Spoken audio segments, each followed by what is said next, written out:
welcome back to Cricket Line with me, Farouk, joined in the studio by Malcolm Scott, a regular pundit on the show.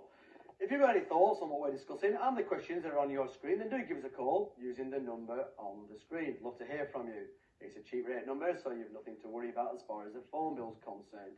Before the break, Malcolm and I were just discussing the England-Australia ODI series that's currently taking place, and prior to today's game at the Oval, England were 3-0 up, having wrapped up the series. And we're on the verge of whitewashing the Australians. An unthinkable thought, perhaps even 2 months ago, let alone 2 weeks ago, Malcolm. Exactly. Dare I say, the Australian machine has been machine-gunned. Well, and that's, that's how it has looked over the first 3 matches. The firepower from the pacemen has just not been good enough for England to match England. But in Australia's defence, Malcolm, they are missing a considerable number of their quicks. You've got Brett Lee, you've got Mitchell Johnson, you've got Peter Siddle, you've got Ben Hilfenhaus. You know? Mitchell Johnson, and panic has set in. They've sent for Tate, quickly come Tate, back in. I was at the game at Old Trafford on Sunday, and Tate was quick. He was quick, head and 97 miles an hour. Anybody else.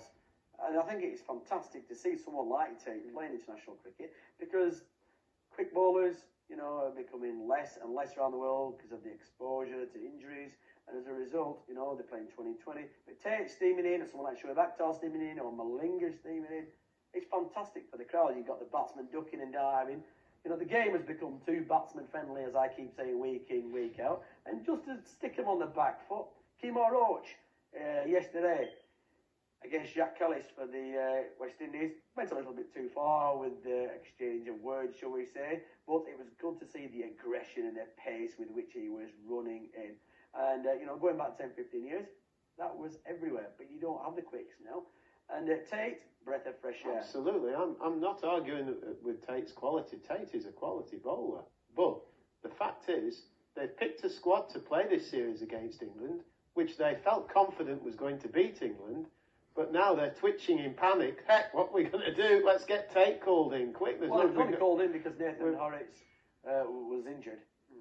And obviously then they've called up another spinner now, Steve O'Keefe, as another replacement. But you've got to question where the likes of Dirk Nannis and Tate weren't in the squad in the first place. Because Nannis, again, is probably a little bit better than someone like Ryan Harris, who I'm sure will be a good bowler given time at international level. Ryan Harris is a steady bowler, but would he get into the England side at the moment in front of Anderson? Well, he might not get in front of Anderson, but I would argue that perhaps Bresnan, as far as his bowling attributes are concerned in one-day international cricket, perhaps isn't quite the thing that England are looking for. He's not picked up a wicket in this series, hasn't Bresnan? No. Well,